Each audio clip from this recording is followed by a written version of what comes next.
రెటిక ఏపీకి తుఫాన్ ఖండం పొంచి ఉంది. ఆగ్నేయ బంగాళాఖాతంలో ఏర్పడిన తీవ్ర వాయుగుండం బలపడి మోంతా సైక్లోన్గా మారింది. సైక్లోన్ నైరుతి ఆగ్నేయ మధ్య బంగాళాఖాతంలో కేంద్రీకృతమై ఉన్నట్లు ఐఎండీ అధికారులు స్పష్టం చేశారు.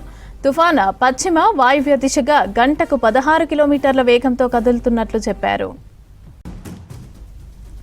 మోంతా తుఫాన్ రేపటికల్లా సూపర్ సైక్లోన్ గా మారే ఛాన్స్ ఉన్నట్లు వాతావరణ కేంద్రం అధికారులు అలర్ట్ ఇచ్చారు.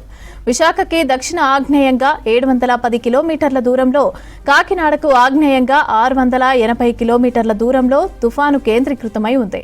తీరం వెంట 50 నుంచి 70 కిలోమీటర్ల వేగంతో ఈదురుగాలులు వీచే ఛాన్స్ ఉన్నట్లు ఐఎండీ వార్నింగ్ ఇచ్చింది.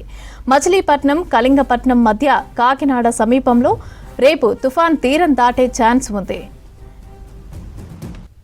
తుఫాన్ ఎఫెక్ట్తో ఏపీలో తీర ప్రాంత జిల్లాల్లో హై అలర్ట్ ప్రకటించారు. ముందస్తుగా విద్యా సంస్థలకు హాలిడేస్ ప్రకటించారు. కోస్తా జిల్లాల్లో ఎన్డీఆర్ఎఫ్, ఎస్డీఆర్ఎఫ్ బృందాలను మోహరించింది ఏపీ సర్కార్. బంగాళాఖాతంలో తీవ్ర వాయుగుండం బలపడి సైక్లోన్గా మారింది. దీంతో తమిళనాడులోని పలు జిల్లాల్లో వర్షాలు కురుస్తున్నాయి. రాజధాని చెన్నై సహా పలు చోట్ల ఎడతెరిపి లేకుండా వర్షం పడుతోంది. తీర ప్రాంత జిల్లాల్లో అలర్ట్ ప్రకటించింది స్టాలిన్ సర్కార్. ముందస్తు చర్యలు చేపట్టాలని అధికారులను ఆదేశించింది.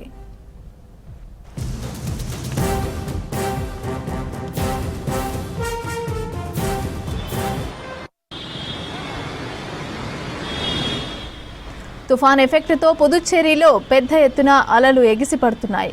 కోస్టల్ ఏరియాలో హై అలర్ట్ ప్రకటించారు. ముందస్తుగా తీరంలోని గ్రామాల వాసులను సురక్షిత ప్రాంతాలకు తరలిస్తున్నారు.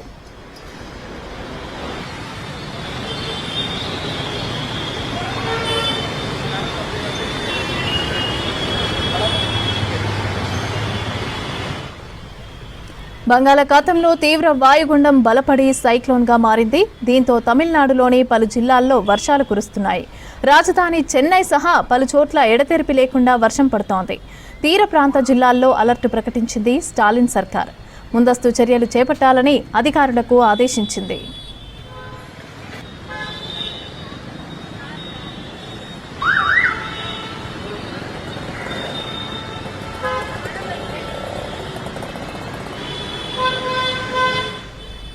తుఫాన్ ఎఫెక్ట్తో పుదుచ్చేరిలో పెద్ద ఎత్తున అలలు ఎగిసిపడుతున్నాయి.